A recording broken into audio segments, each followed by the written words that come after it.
Agora vamos falar das práticas informais de mindfulness nesta aula, que são tão importantes quanto as práticas formais sentadas e do movimento consciente. Diferente das práticas de meditação sentadas e guiadas, focadas seja na respiração, seja nas sensações físicas do corpo, as práticas informais elas consistem em trazer a atenção plena para as atividades do cotidiano.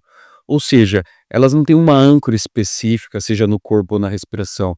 Ela acontece nas coisas que estão acontecendo ao nosso redor, na nossa rotina e no nosso cotidiano. Ou seja, as práticas informais, elas têm essa capacidade de integrar a atenção plena na vida real, na vida tal como ela acontece no seu dia a dia, nos pequenos gestos, nas pequenas tarefas, nas tarefas rotineiras e, sobretudo, nas relações interpessoais com as pessoas que a gente convive no nosso dia a dia. E essa abordagem das práticas informais são extremamente valiosas no contexto clínico, porque muitas vezes os nossos pacientes não conseguem manter a prática formal constante. Eles acham difícil manter essa consistência, essa persistência nas práticas sentadas, nessas práticas mais formais por algum tempo. Então, as práticas informais elas entram nessa acessibilidade, nessa facilidade de se incorporar ao mindfulness no dia a dia. E aí que as práticas informais se tornam cada vez mais uma ponte entre aquilo que seria o nosso tratamento, nosso consultório, o nosso serviço psicoterapêutico e, de fato, o que que é o mundo real do nosso paciente. O que que de fato é a rotina dele, quais são os hábitos que ele tem, o que que ele faz no dia a dia. Então a gente tem que ter essa capacidade de personalização das práticas informais dentro da vida real daquele paciente, daquilo que ele de fato está executando na sua concretude, na sua materialidade do cotidiano. Então, o principal objetivo dessas práticas informais é justamente esse. Eu vou colocar aqui na tela entre aspas. Cultivar presença e consciência no momento presente, independente da atividade em que está sendo realizada. Ou seja, é uma forma de transcender aquilo, essa ideia, esse misticismo de que mindfulness é meditar de forma sentada. Na verdade, não. Quando estamos meditando de forma sentada, estamos incorporando, treinando isso que é mindfulness, que pode estar em qualquer atividade presente. Então agora vamos para alguns exemplos clássicos dessas práticas informais que a gente pode colocar no dia a dia e oferecer para os nossos pacientes. Uma das práticas mais conhecidas é justamente o comer consciente, que ao invés de a gente comer de uma forma automática ou distraída, ou compulsiva e impulsiva, que geralmente é um dos problemas para as pessoas que sofrem desses transtornos de obesidade, a ideia aqui é a gente desacelerar e conseguir a prestar atenção no que a gente está fazendo durante o ato da alimentação. Então é perceber a textura dos alimentos, nos cheiros, nos sabores, no movimento da mastigação, como que esse alimento está entrando no nosso organismo, das sensações de saciedade surgindo no corpo. Então é conseguir perceber também que a gente não precisa de tanta comida, de tanto volume, que com essa sensibilidade mais aguçada a gente consegue perceber simplesmente que estamos já mais satisfeitos, que estamos, aquela comida já contemplou aquilo que seriam as nossas necessidades fundamentais. Um outro exemplo que é muito importante, que é muito útil também, é o caminhar com a atenção plena.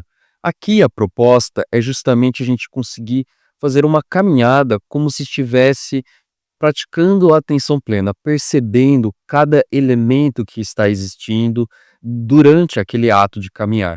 Então é observar o contato dos pés com o chão, é perceber a respiração durante essa caminhada, perceber também de maneira contemplativa como está esse ambiente que está caminhando. Então, se é uma cidade, perceber os carros, se é um parque, perceber as árvores, é perceber os sons, as cores. Então, é perceber de uma forma integrada, interdependente, quais são esses elementos presentes que estão acontecendo naquela realidade, naquele momento. Então, é conseguir aumentar essa consciência mindfulness durante o ato da caminhada, naquela realidade do aqui e agora. Tem também algumas outras práticas, como por exemplo uma famosa, que é lavar a louça com atenção plena, que consiste a gente conseguir surpreender muitos pacientes apenas com a ideia de que o simples lava-louça a gente já está treinando diversos mecanismos e habilidades que são fundamentais para regulação emocional e para construção e desenvolvimento do bem-estar. Então, nessa prática simples, o foco é simplesmente perceber a água, perceber o sabão na água, o toque dos objetos sobre as suas mãos, o som da água caindo e até observar as reações internas, como que está esse sentimento de impaciência, de querer terminar logo, ou até um sentimento de prazer, de gostar da atividade em que se está fazendo. Tudo isso vira objeto e material para a atenção plena. Simplesmente conseguir perceber as coisas exatamente como elas são. É se conectar com elas de uma maneira autêntica, singular e espontânea. E é assim que a gente vai conseguindo, durante as atividades diárias, fluindo de maneira autêntica com essa realidade presente em cada momento. E essas práticas de mindfulness, elas ajudam muito os nossos pacientes a reconhecer que a atenção plena não depende de condições ideais, ou de um tempo livre, ou de um espaço, ou de um templo. Você não precisa estar no alto da montanha para conseguir treinar o mindfulness. Na verdade, ela pode ser treinada em qualquer lugar. O mindfulness, ele existe em qualquer momento em que tem elementos presentes e sempre estamos no momento presente, então sempre estamos abertos a conseguir praticar mindfulness. E isso é o que dá empoderamento aos nossos pacientes, em perceber, entender que eles podem desenvolver esse senso de presença em momentos de caos, em momentos de crises, em momentos de turbulência, de dificuldade, de adversidade. Então, quando a gente consegue adquirir essa confiança com a atenção plena, a gente consegue também aumentar nosso senso de conseguir fluir com a vida, porque a gente consegue entender que existe um poder dentro da gente, independente da situação externa, que vai conseguir com que a gente consiga regular as nossas emoções e conseguir viver de uma maneira melhor, com mais bem-estar. E, eh, e conseguir transmitir isso para os nossos pacientes é o mais fundamental. Você deve estar se perguntando como terapeuta, como psicoterapeuta, afinal, qual que é o nosso papel nisso tudo? Qual é o nosso papel nessa acessibilidade de trazer essas práticas informais? Então eu vou colocar aqui na tela entre aspas. A nossa função, o nosso papel é ensinar, modelar e incentivar essas pequenas práticas informais de atenção plena no nosso cotidiano. Então como terapeutas, então como psicoterapeutas, você deve estar se perguntando afinal, qual que é a minha função? Qual que é o meu objetivo? Qual é o meu papel nisso tudo? Então, o seu papel é justamente, ó, vou abrir aspas aqui, é conseguir ensinar, modelar e incentivar essas pequenas práticas informais de atenção plena no cotidiano dos seus pacientes.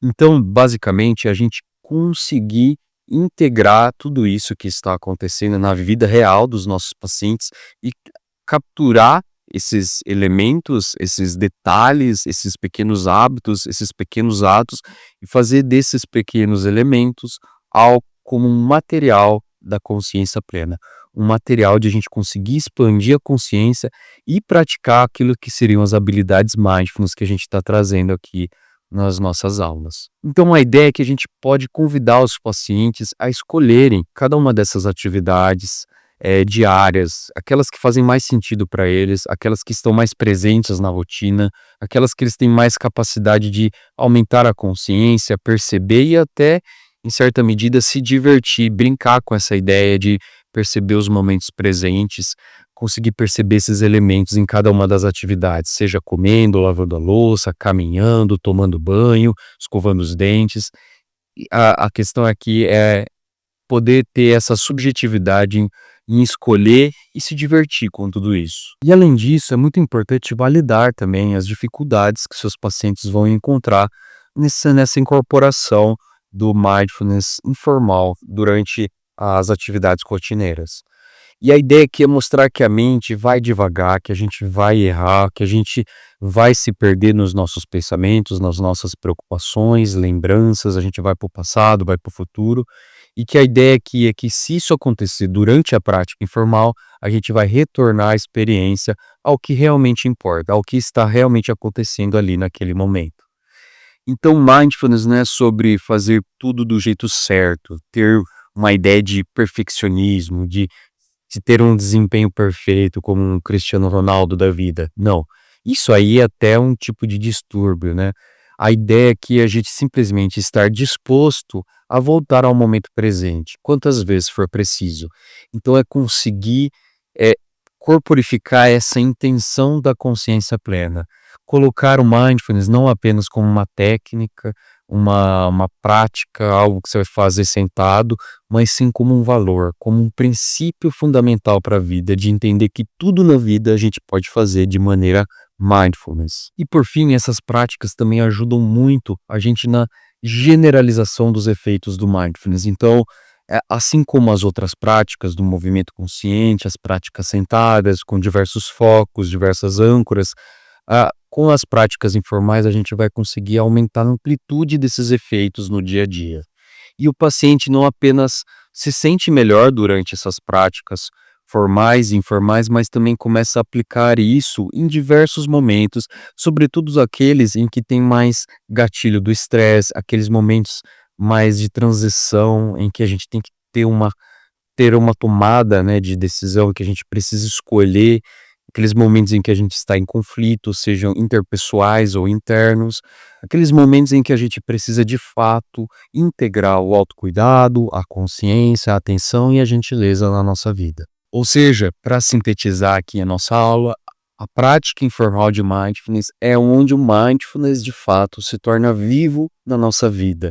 É onde ele ganha vitalidade, é uma camada que a gente adquire de perceber que cada momento é um momento para se prestar atenção e que todos os momentos, seja conversando, lavando a louça, praticando sentado, existem vários componentes do momento presente que vão ser as nossas âncoras para voltar ao aqui e agora.